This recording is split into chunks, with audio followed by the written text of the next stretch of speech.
नमस्कार. श्री स्वामी समर्थ. सर्व मान्यवरांना माझं विनम्र अभिवादन.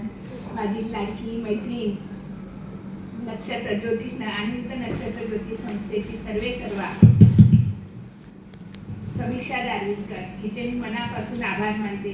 तिच्या माझ्यात कोणतंही नातं नाही, पण इतकं नातं आहे की नात्या पलीकडचं नातं आमच्या दोघींमध्ये आहे. अशा या समीक्षाचे मी मनपूर्वक आभार मानते. आज तिने मला इथे वास्तूवरती लेक्चर देण्यासाठी निमंत्रित केलेले आहे. आज 26 जानेवारी 1950 आपल्या स्वतंत्र भारताचा प्रजासत्ताक दिन. आज सर्वांना प्रजासत्ताक दिनाच्या मनपूर्वक शुभेच्छा. भारत माता की जय. आज मी वास्तुशास्त्रावरती थोडं बोलणार आहे. आपल्या प्राचीन संस्कृतीमध्ये, हिंदू संस्कृतीमध्ये अनेक शास्त्रे आहेत, जसे की रत्नशास्त्र, वास्तुशास्त्र, ज्योतिषशास्त्र, मंत्रशास्त्र, असे विविध शास्त्र आपल्या देशामध्ये आहेत. सनातन संस्कृतीमध्ये या सर्वात महत्त्वाचं शास्त्र म्हणजे वास्तुशास्त्र. वास्तुशास्त्र प्रत्येकजण वास्तूमध्येच राहतो आपण. त्या प्रत्येक शास्त्राला अतिशय वेगळं महत्त्व निर्माण झालेलं आहे. या वास्तुशास्त्राचा पुराणामध्ये, उपनिषदामध्ये अनेक वेळा उल्लेख झालेला आहे. वास्तूवरती अनेक स्तोत्र लिहिलेली आहेत, सूक्तांची रचना केलेली आहे. आपल्या प्राचीन ऋषी मुनींनी ही जी वास्तूची रचना, त्यावरती भाष्य केलेले आहे, ते सर्व मानवाच्या कल्याणासाठीच केलेले आहे.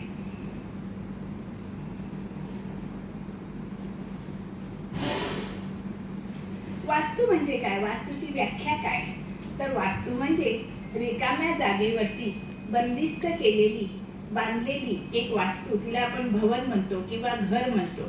या वास्तूमध्ये आपण सर्वजण राहतो. ही वास्तुशास्त्रामध्ये सर्वात महत्त्वाच्या म्हणजे दिशा आहेत. या दिशा 10 मानलेल्या आहेत. 4 मुख्य दिशा, 4 उपदिशा आणि 2, एक ऊर्ध्व एक अध, अशा मिळून 10 दिशा आपल्या वास्तूमध्ये असतात. प्रत्येक दिशेला, पूर्व दिशेला 8 देवता, पश्चिम दिशेला 8 देवता, दक्षिणेला 8 आणि उत्तरेला 8, अशा एकूण 32 देवता आपल्या सर्वांच्या मनावर अधिराज्य करत असतात.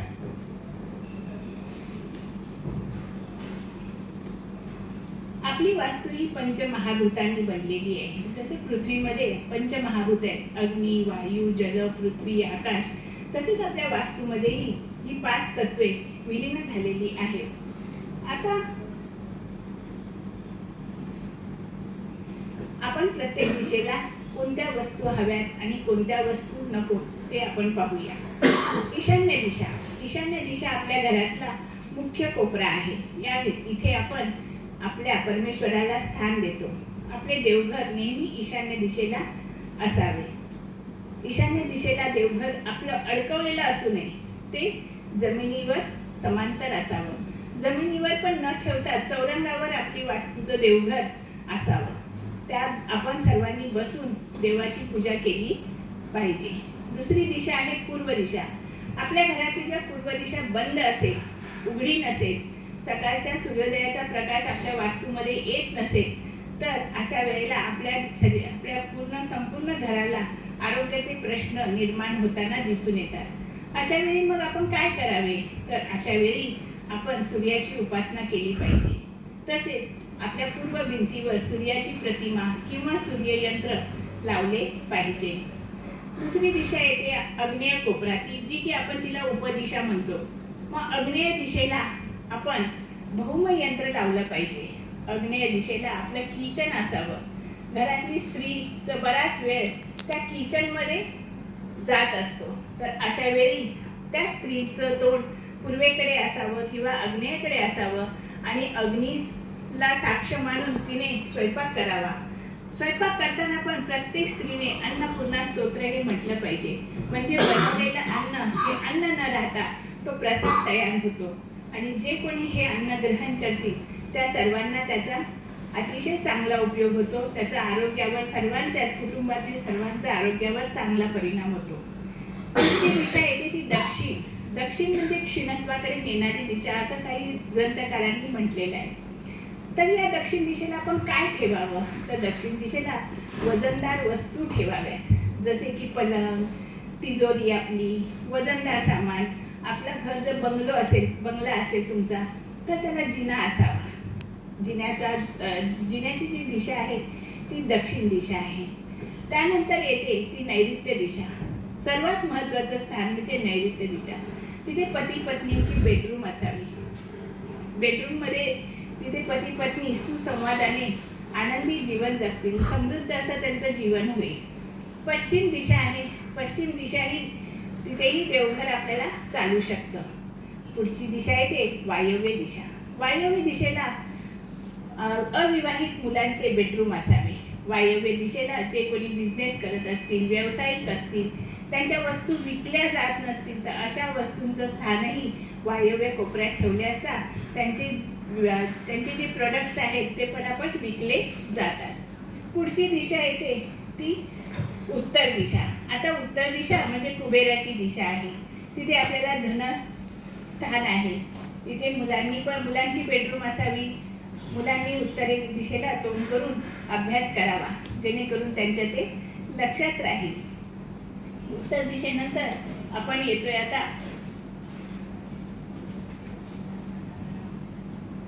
पती पत्नींची बेडरूम. आता कोणत्या वस्तू आपल्या घरामध्ये असाव्यात आणि कोणत्या वस्तू घरामध्ये नसाव्यात. पहिली गोष्ट आहे पती पत्नींची बेडरूम. या बेडरूममध्ये कोणत्या वस्तू नसाव्यात, तर सर्वात पहिली टीव्ही नसावा. त्यांच्या घरामध्ये टीव्ही नसावा. मग सुसंवाद नष्ट होऊन तिथे मग टीव्हीच्या सिरियलविषयी गोष्टी सुरू होतात. म्हणूनच त्या बेडरूममध्ये कुठेही टीव्ही नसावा, जपमाळ नसावी, संन्याशांचे फोटो नसावेत, अशा बऱ्याच देवघर नसावे. या गोष्टी बेडरूममध्ये आपल्याला नको आहेत. दुसरी गोष्ट, आपल्या घरात कोणते फोटो लावावेत, कोणते फोटो लावू नयेत, तर युद्धाचे फोटो आपल्या घरामध्ये कधीही नको. कुरुक्षेत्रावर युद्ध चालू आहे आणि त्या युद्धाचा फोटो जर आपल्या घरात असतील तर सतत आपल्या घरामध्ये वाद निर्माण होत असतात. तसंच मग कुरुक्षेत्रावर दुसरी गोष्ट सांगितलेली आहे की भगवान श्रीकृष्ण अर्जुनाला उपदेश देत आहेत. मग हे चित्र नको का, तर हो, हे चित्र आपल्याला नक्की असावं, जेणेकरून आपल्या ज्ञानामध्ये भर पडते. पण धनुष्यबाण घेऊन युद्धात मारले जाणारे सैनिक, मारले जाणारे लोक, असं चित्र आपल्याला नको आहे.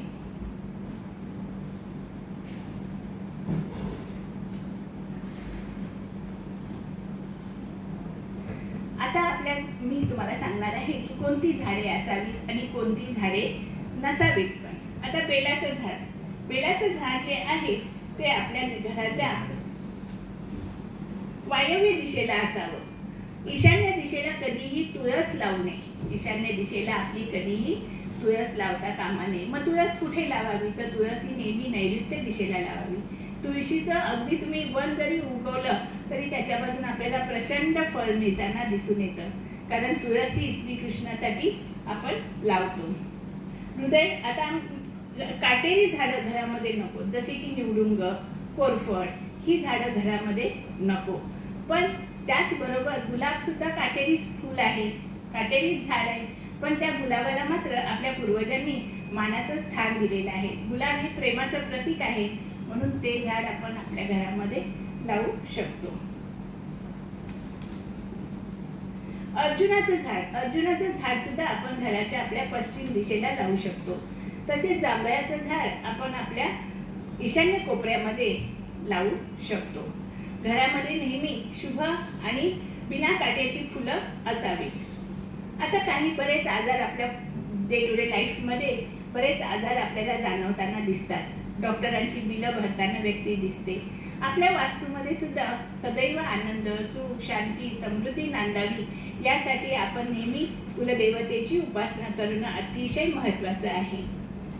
आपल्या घरामध्ये जर बाधा बाहेरची झालेली असेल, काहीतरी कोणाची नजर लागली असेल आपल्या घराला, आपल्या घरामध्ये सतत वाद विवाद कटकटी होत असतील, तर आपल्याला सिद्ध कुंजिका स्तोत्र हे स्तोत्र रोज आपल्या घरामध्ये सकाळ संध्याकाळ लावलं गेलं पाहिजे. घरच्या गृहिणींनी सिद्ध कुंजिका स्तोत्र हे म्हटलं गेलं पाहिजे. आणि दररोज जर हे सिद्ध कुंजिका स्तोत्र आपण म्हटलो तर आपल्या घरातील बाधा दूर होते.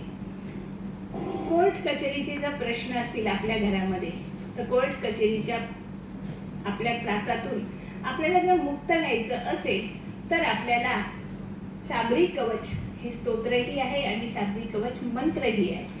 याचे नियमित पठण केले असता कोर्ट कचेरीच्या त्रासातून आपली सहजरित्या मुक्ती होते. आरोग्याचे प्रश्न असतील, सततच आपलं आरोग्य जर बिघडत असेल, सततच आपल्याला काहीसं बरं वाटत नसेल, तर आपण ललिता सहस्रनाम स्तोत्र वाचन केले पाहिजे.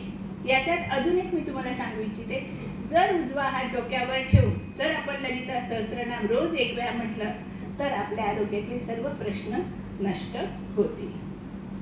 दुसरं आहे मंगळ दोष. आता आम्ही ज्योतिषी आहोत, प्रत्येक पत्रिका आमच्याकडे येते, मॅडम मंगळ आहे का पहा बरं माझ्या मुलाला, प्रत्येक जण विचारतात. मंगळ आहे म्हटलं तरी त्यांना टेन्शन येतं, अरे बापरे आता काय करावं, मंगळ आहे मुलाला. मग आम्ही त्यांचा तो गैरसमज दूर करून टाकतो. मग मंगळ दोष जर असेल तर आपल्या ऋषीमुनींनी सांगितलेलं आहे की रोज एक वेळा मंगल चंडिका स्तोत्र याचं पठण करावं. त्यामुळे काय होतं, मंगल दोष पत्रिकेतला पूर्णपणे निघून जातो. आजकालचा सर्वात महत्त्वाचा आणि गहन प्रश्न म्हणजे विवाह. विवाहासाठी बरेच तरुणी आग्रही असतात, काही आग्रही नसतातही, कारण त्यांच्या अपेक्षा अतिशय प्रचंड असतात. पगारच इतका चांगला पाहिजे, घरच पाहिजे, गाडी पाहिजे, 5 आकडी पगार पाहिजे, बऱ्याच प्रश्न असतात आणि ती सगळ्या प्रश्नांची पूर्तता प्रत्येक वेळी होतेच असं नाही. कोणीही ॲडजस्टमेंट करायला तयार नसतं.